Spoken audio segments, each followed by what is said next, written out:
Students, Adarsh Vidya मंदिर चूरू की ओर से संचालित ऑनलाइन क्लासेज में मैं भानुप्रकाश शर्मा आपका स्वागत करता हूँ। आज अपन कक्षा 10वीं का एक टॉपिक पढ़ेंगे जिसका नाम है निर्देशांक ज्यामिति। निर्देशांक ज्यामिति जो है वो अपने मेन जो एग्ज़ाम है उसके अंदर 6 नंबर का क्वेश्चन आता है। इसका 26 से लेकर के 30 नंबर तक जो क्वेश्चन होते हैं उसमें से एक क्वेश्चन हमें निर्देशांक ज्यामिति का डेफिनेटली मिलता है। इसकी प्रश्नावली जो है वो 2 हैं और उन दोनों प्रश्नावली को हमें 6 नंबर की तैयारी के तरीके से पढ़ना है। 6 नंबर की तैयारी में जो क्वेश्चन आएगा इसका उसके 2 पार्टीशन होंगे। मतलब जैसे मान लो 26 क्वेश्चन आता है इसका, तो उसके 2 पार्ट होंगे, फर्स्ट और सेकेंड। फर्स्ट पार्ट जो है वो 3 अंक का होगा और सेकंड पार्ट जो है वो भी 3 अंक का होगा। तो अपन आज निर्देशांक ज्यामिति के बारे में पढ़ेंगे। पिछली कक्षाओं में भी हमने इसके बारे में अध्ययन किया है। निर्देशांक ज्यामिति होती क्या है? किसी भी ग्राफ में जब हम अक्षों का निर्धारण करते हैं, जैसे ये x अक्ष हो गया, ये y अक्ष हो गया, इसको अपन x डैश बोलते हैं, इसको अपन y डैश बोलते हैं, और बीच में O को लिखते हैं, शून्य भी कह सकते हैं इसको।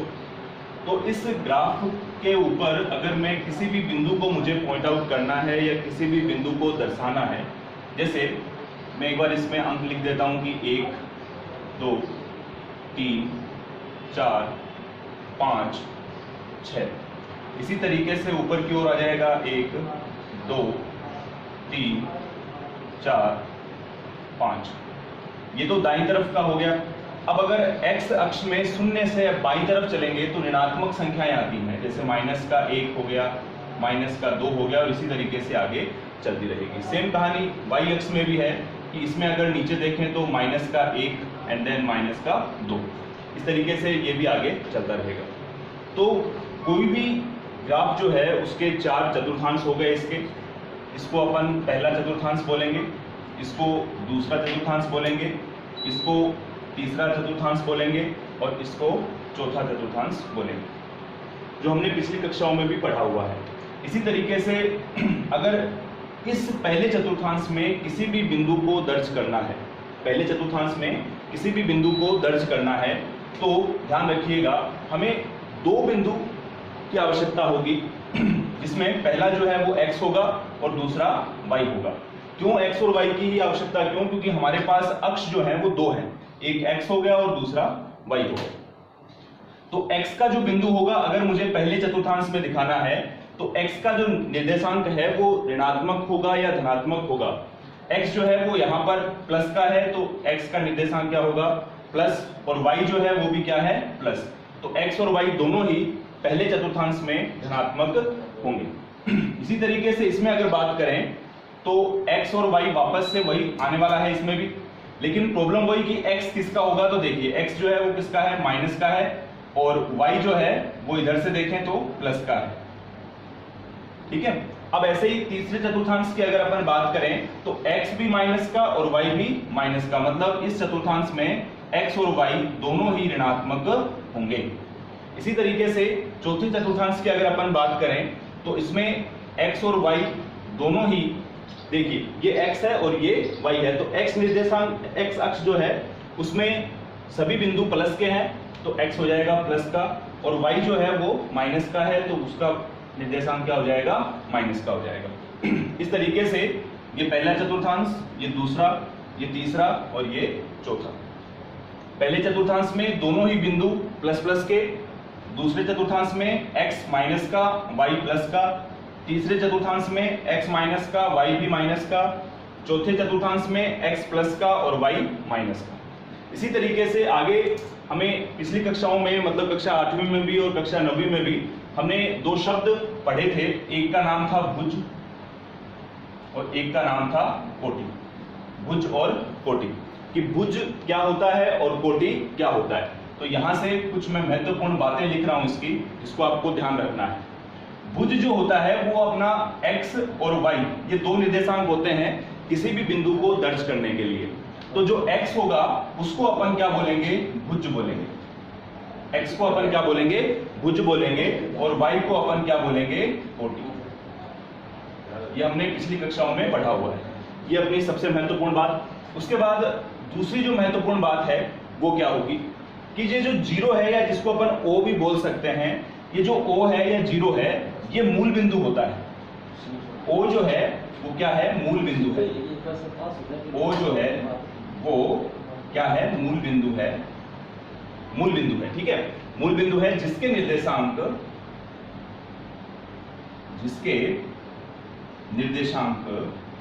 मतलब जिसमें भुज और कोटि जो होगा, o जो है वो मूल बिंदु है जिसके निर्देशांक क्या क्या होंगे, x का भी 0 होगा और y का भी 0 होगा। मतलब इस बिंदु पर अगर मुझे कोई भी बिंदु मैं लिखूं यहां पर, मतलब o जो है इस पे y अक्ष भी 0 है और x अक्ष भी 0 है। इसी तरीके से तीसरी बात अगर अपन लिखें इसमें, तीसरी बात को अगर पॉइंट आउट करें, तीसरी बात क्या हो सकती है। अब मुझे मान लो किसी भी बिंदु को इसमें दिखाना है, जैसे मैंने कहा कि भाई हमें 2 और 3 को दिखाना है, 2 और 3 को, तो 2 जो है वो x का मान हो गया और 3 जो है वो y का मान हो गया। तो दोनों ही प्लस के हैं तो पहले चतुर्थांश में आएंगे। एक बात, 2 और 3 दिखाना है तो 2 के सामने, 2 यहाँ है, x अक्ष पे 2 तो 2 यहाँ, और y अक्ष पे 3 तो 3 यहाँ, तो 2 के सामने इस तरीके से अपन बना सकते हैं इसको।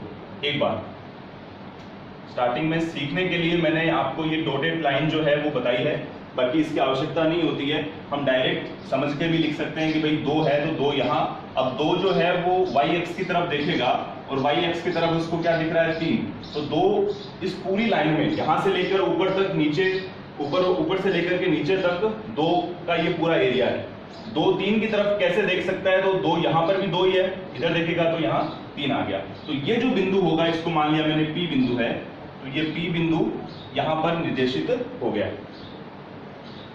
इसी को अगर अपन आगे बढ़े तो इसी चीज को अगर मैं इस तरीके से लिखूं कि कोई भी बिंदु x अक्ष पर स्थित है, कोई भी बिंदु x अक्ष पर स्थित है, यदि बिंदु x अक्ष पर स्थित है, मतलब मैंने कहा जैसे अभी तो ये P बिंदु यहां पर है, अगर ये P बिंदु x अक्ष पर आ जाए, मतलब यहां पर आ गया, P बिंदु जो है वो यहां 4 पर आ गया मान लो, ठीक है, तो x अक्ष पर स्थित होगा, तो बहुत महत्वपूर्ण बात यहां से ये है कि अगर कोई भी बिंदु x अक्ष पर होगा तो y का मान क्या होगा। देखिए x अक्ष यहां है तो y की तरफ देखेगा तो y की तरफ मुझे क्या दिखाई देगा, 0 दिखाई देगा। तो यदि बिंदु x अक्ष पर स्थित है तो y का मान हमेशा क्या होगा, 0 होगा। क्लियर है बात। इसी तरीके से अगर मैं इस बात को विपरीत लिखूं, कैसे कि यदि बिंदु y अक्ष पर है, यदि बिंदु y अक्ष पर स्थित है, y अक्ष पर स्थित है तो x का मान क्या होगा, तो x का मान भी क्या होगा, 0 होगा।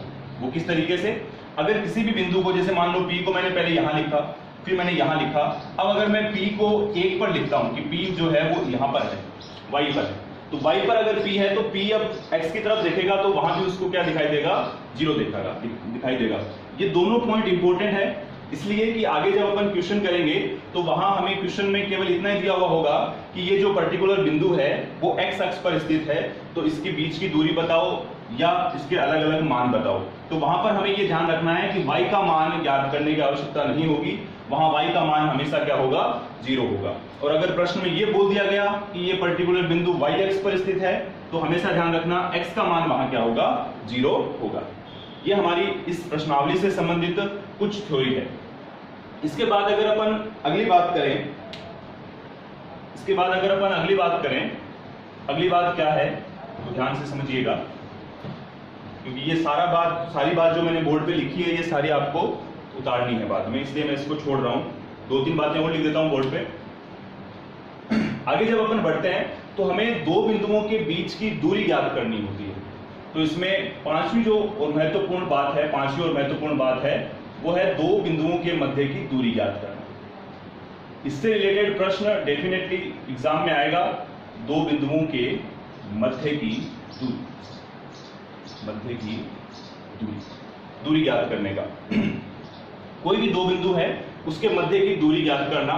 तो दूरी ज्ञात करने का सूत्र किस तरीके से होगा तो वो ध्यान से समझिएगा। जो भी दूरी हमें निकालनी है, दूरी को अपन d से रिप्रेजेंट कर सकते हैं।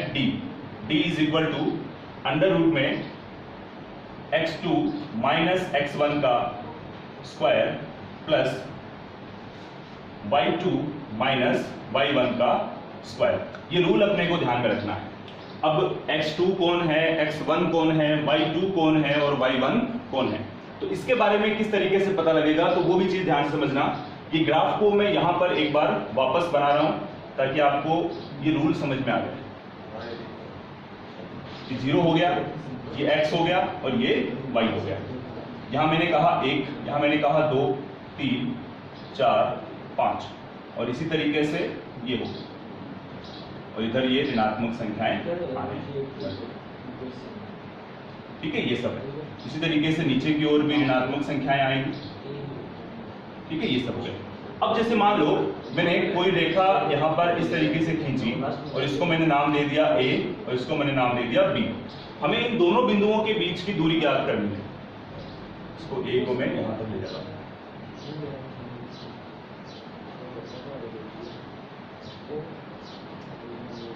मान लो ये बिंदु, ये हो गया A और ये हो गया B।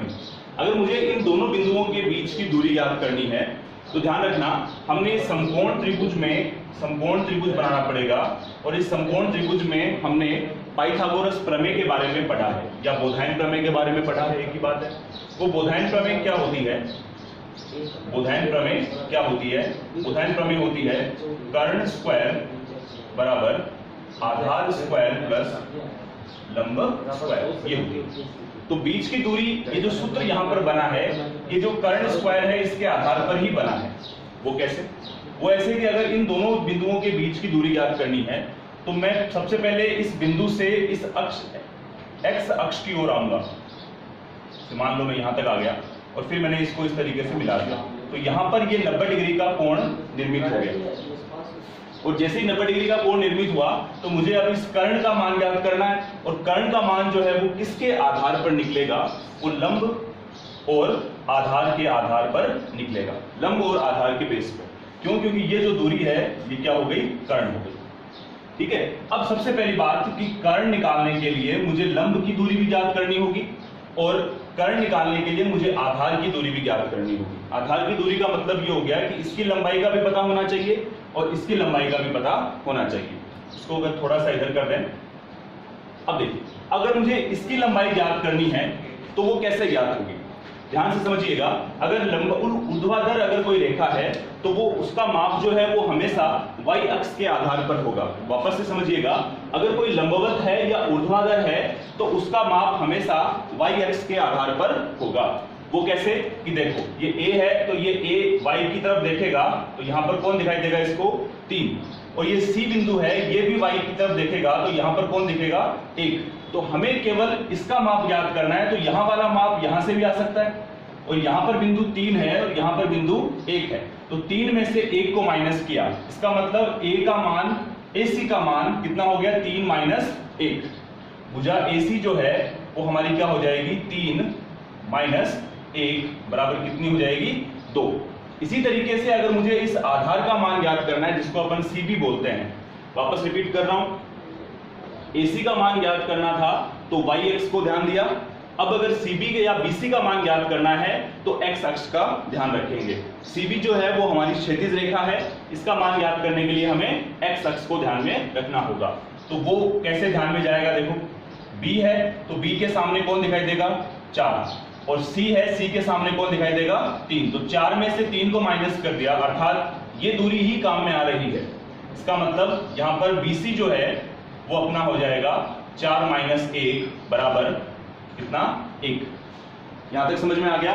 तो अगर मुझे इसकी AC की दूरी ज्ञात करनी है या कर्ण निकालना है तो कर्ण का सूत्र हो जाएगा, कर्ण बराबर आधार स्क्वायर प्लस लंब स्क्वायर है, आधार की वैल्यू हमने निकाल ली, BC कितना है 1, तो 1 का स्क्वायर प्लस लंब हो गया AC, उसका मान हमने निकाल लिया 2 का स्क्वायर हो गया, कर्ण का स्क्वायर था यहाँ पे। अब कर्ण बराबर स्क्वायर अगर बराबर से इधर जाता है तो वो वर्गमूल में चेंज हो जाता है, 1 का स्क्वायर 1